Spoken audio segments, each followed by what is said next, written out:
free speech is the name of the game, and it's going to cost you a lot of money. As what was it, Gawker? Gawker, that's right. Cost him $150 million. Do we all remember the Hulk Hogan sex tapes? No. No, neither do I. Neither do I. But we remember the trial that happened from those, right? For Gawker, I guess Gawker released... was sex tape. Yeah, with Hogan in it. Yeah, and there was rumors that there was another sex tape that had him saying a whole bunch of racial slurs and stuff like that, which, in essence, would have kind of ruined who Hulk Hogan was. We watched this documentary on Netflix. What was the name of the documentary? Nobody Speak: Trials of the Free Press. Okay, it was another Netflix original. Yep. Good job, Netflix. Well, that's the thing. I don't think so. I thought that was decent. I thought that it was the whole message behind it was virtually this. This is how I took it. Maybe you took it different, but I took it as if you think free speech is free, it's not, because if you have money, you can dictate anything. Which really that was part of the message, but this whole thing felt more like propaganda. You know, it felt like a bunch of people saying, "Hey, we got to stop these rich people from suing us." And it's just like, well, yeah, rich people can sue you, and there's a reason they can sue you, is because they have money, and that's kind of the way the system is set up. And I think it comes down to is like during the trial. It was a trial by jury, not a trial by judge. It was a trial by jury. Now, the jury found Gawker guilty. The jury awarded Hulk Hogan this money. The jury decided everything. And in my opinion, that the jury, a bunch of people, are sick and tired of the press taking liberties with all kinds of things that they're doing right now, and decided here's a chance for them to finally stick it to them, and this is what they did. Because the jury wanted to sue Gawker, penalize Gawker more, and the judge had to say, no, you can't do that. So, if this was just a judge, and it happened to be that way, I could totally understand the setup. But this was a jury that found them guilty. Okay. Well, it came out that like Hulk Hogan's legal fees were being paid by a rich billionaire who wanted to attack free speech. But here's the thing: this rich billionaire is a gay guy. You know, and they were saying that he was holding a grudge because Gawker attacked him in one of their articles about him being gay or not having children or something to that effect. And they say he was holding a grudge and helped Hulk Hogan sue Gawker so they can put him under. How did this billionaire know that this jury was going to award them $140 million damages? He didn't really. He didn't. That's the thing, you know. Like, I look at it this way: like, if there's a legit invasion of privacy, then you know, obviously, you know. But my feeling is this: if you put anything on the internet, I don't care if it's locked or under passcode protect, but if you put something on the internet, then there's potential for it to be hacked. There's potential for it to be leaked. There's potential for it to be anything. Okay, now. If somebody comes into your personal files on your computer and steals it, that's obviously an invasion of privacy. But if you just put it on the internet, like on your Facebook page or on your Twitter or on whatever, then it's out there. Like to me, I think you give up your what is it on it? What would that be? Like, I think it's rights to privacy. Yeah, I think if you put it on there and then it's to me it's free game. Yeah, anything that goes on any digital device is almost fair game nowadays. Like, you know, people are saying it's like a Fapgate, right? You know, all those celebrity nude photos that were hacked into, and it's just like, well, why are you taking photos with your phone? Because people want don't put it on the cloud. Like, that's the thing, you know. Like, I'm not sure how that works for like telephones. I don't know if somebody could hack into my phone and like steal it from another device. Yeah. Like, I'm sure they could. Yeah. So, like, obviously there is a risk there, that to me would be an invasion of privacy. If somebody took something from my phone, But if I put it on like I said, like on a YouTube or anything like that, then you know what? It's like copyright. If you put it up there, you know, it's like it's out there. It's free in my mind. You know, so are we attacking free speech? I don't know. You know, I don't think so. I think you can say whatever you want, like. But you also have to understand be that there are repercussions. Yeah, there's going to be repercussions for everything that goes on, and it's like Gawker has always skirted the realm of that sensibility, the line. You know, they kind of cross it, they kind of don't, and like I don't really feel bad for these people because it's like, you know, they the lawyer. I did like, because I think it was like 30 minutes in before they actually ended up talking to one of the lawyers for Hogan. And I was thinking, it's like, it was a 25-minute mark, and it's like, really? Okay, it's pretty one-sided, because they've only talked to the Gawker guys, really.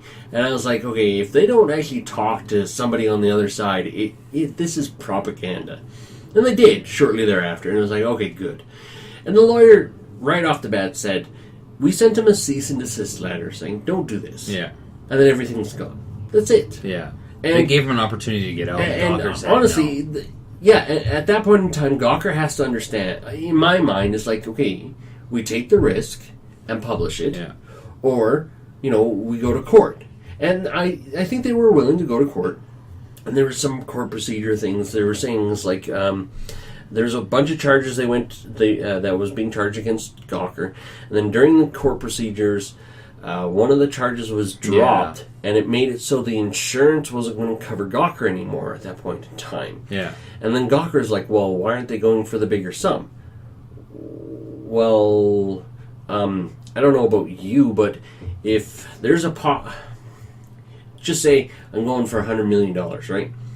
If I drop this one charge, I have a, say, 75% chance of getting that $100 million, right?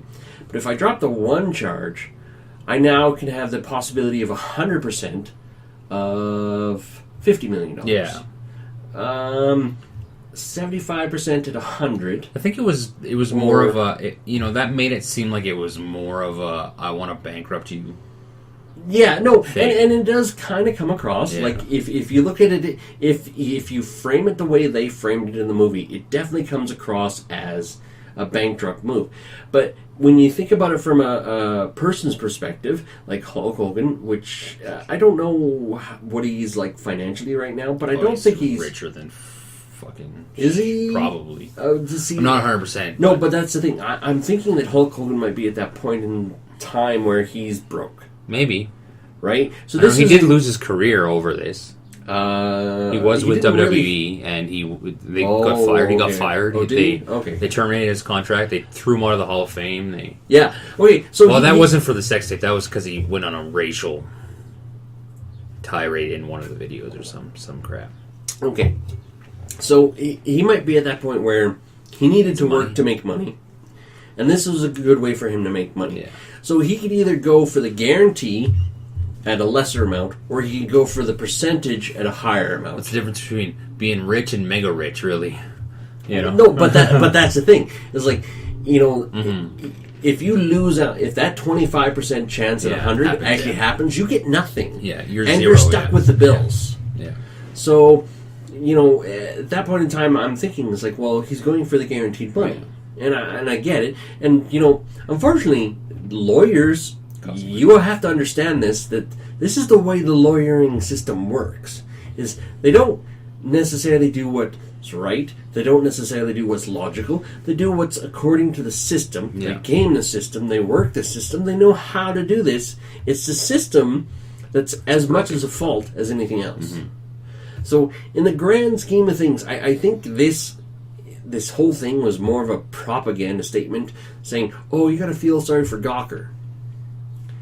And it's just like, no, you don't. I don't think you do. Sorry for Gawker. I don't feel sorry for any media, anything like that, because especially the way media is nowadays with the clickbait and being so, like, when I click on something and you read it and you're like, the title is hardly anything, it makes you angry. You know what I mean? It's not the way journalism is nowadays. Is just it's very weak. It's very I don't even know anymore. Like, I can't even read news. I very rarely read news because I just go, your article is biased. Everybody comes from a bias. Everything.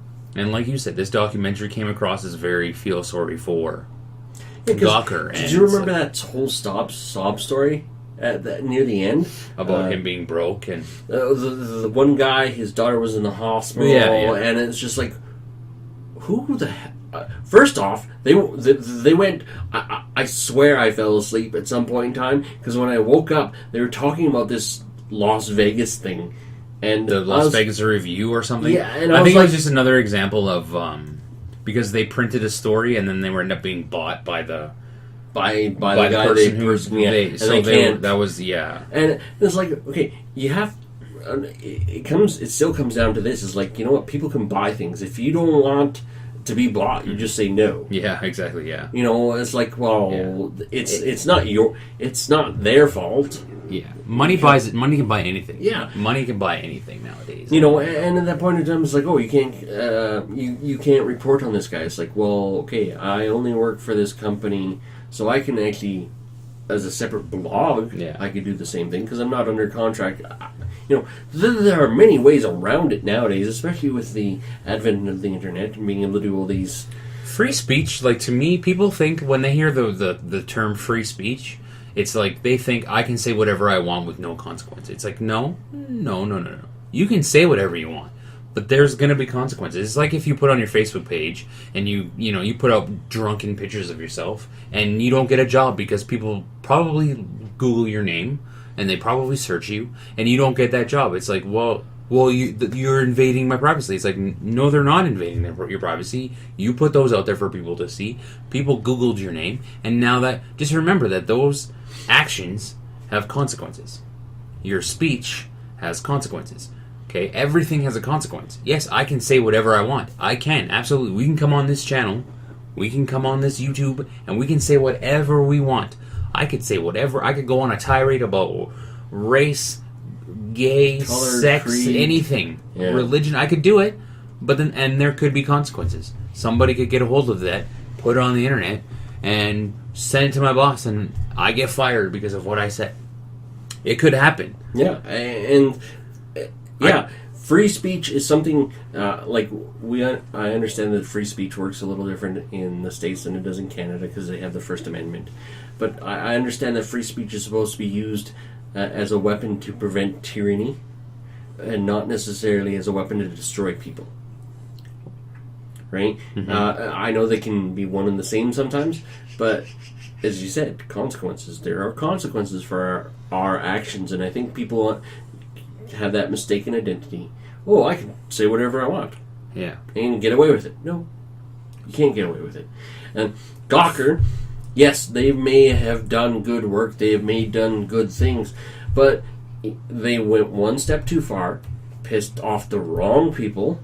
And money still speaks. Yeah. Money still speaks. Don't let it think that money is everything. Money can buy silence. Money has... There's been many celebrities or athletes or people with lots of money who have done bad things and paid to get out of it and settled out of court.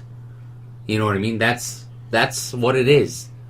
Money can buy everything, including silence.